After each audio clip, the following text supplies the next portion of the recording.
He was seen by many as an actual god, and to others as the world's greatest military genius. But today he's remembered as an angry, useless dwarf. This is partly due to wartime propaganda, but also because Napoleon ultimately lost. He almost won though. If he'd only done these 10 things differently, I think we'd have a much more generous view of him.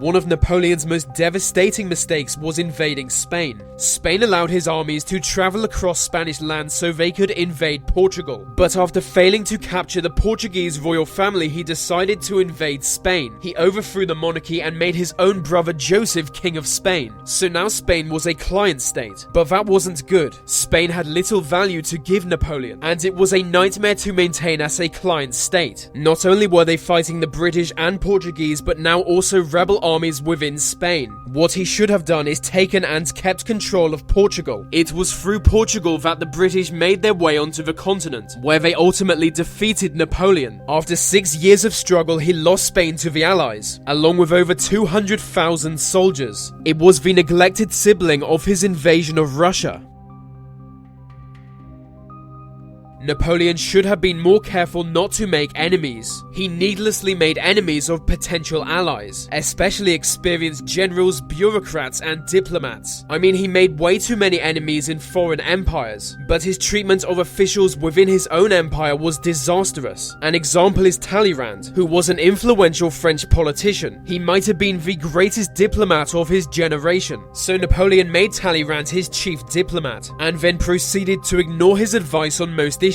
He eventually fired Talleyrand. So Talleyrand started working with Napoleon's enemies in Russia and Austria. Don't underestimate how much this undermines Napoleon.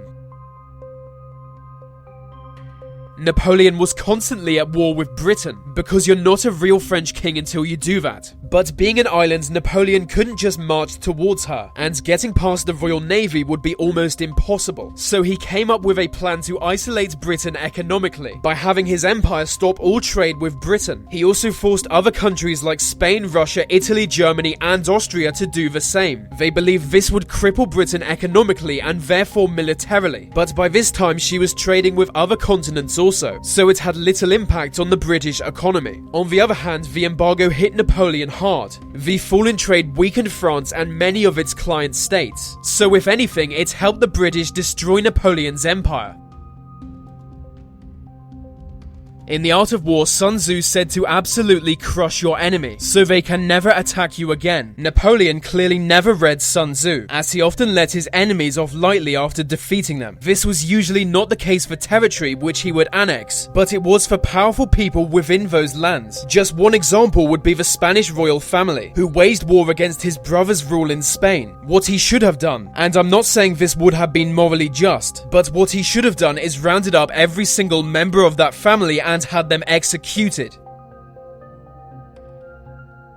By the end of his reign, France had been devastated by 25 years of constant warfare. The people of France were collectively exhausted, their resources depleted, and manpower was seriously lacking. If Napoleon had limited the amount of warfare his empire was involved in, it may have given him the extra push he needed to defeat the British. There were times when he was very close to victory, but simply didn't have enough soldiers to force it through. But the problem is Napoleon never knew when to cut his losses, so he stayed in unwinnable conflicts.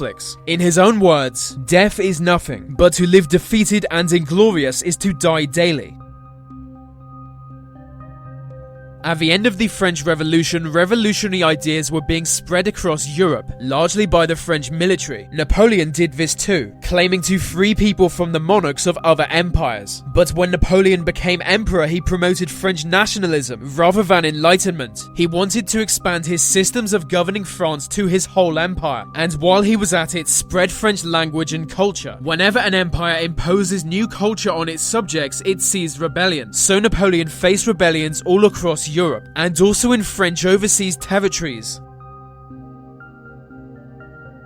In theory, Napoleon believed in meritocracy, but in practice he had a problem with nepotism. He made his brother king of Spain, his other brother king of Westphalia, his other brother king of Holland, and his sister the Duchess of Tuscany. I think this makes him a bit of a legend, but his siblings did a bad job governing their lands. Just because you can do something doesn't mean your siblings can. I wouldn't trust my siblings to run a YouTube channel. I wouldn't trust them to run a half marathon.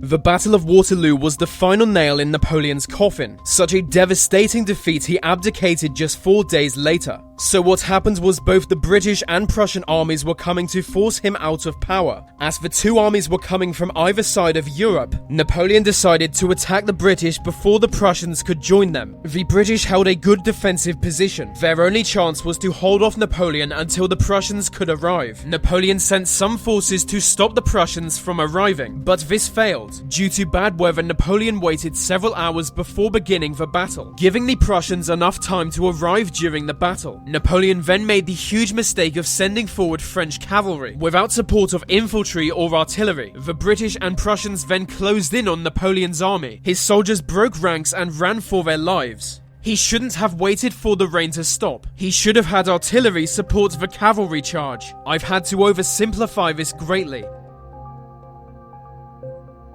Napoleon's invasion of Russia. This was always going to be on the list. With almost 700,000 soldiers, Napoleon had put together the largest invasion force Europe had ever seen. He was hoping to crush the Russian army and force the Tsar to stop trading with Britain. But the Russians didn't want a battle, so they just kept retreating. They abandoned their towns and cities and set fire to them when the French arrived. When they did this to Moscow, Napoleon realized they were never going to accept his demands, so he decided to retreat to France.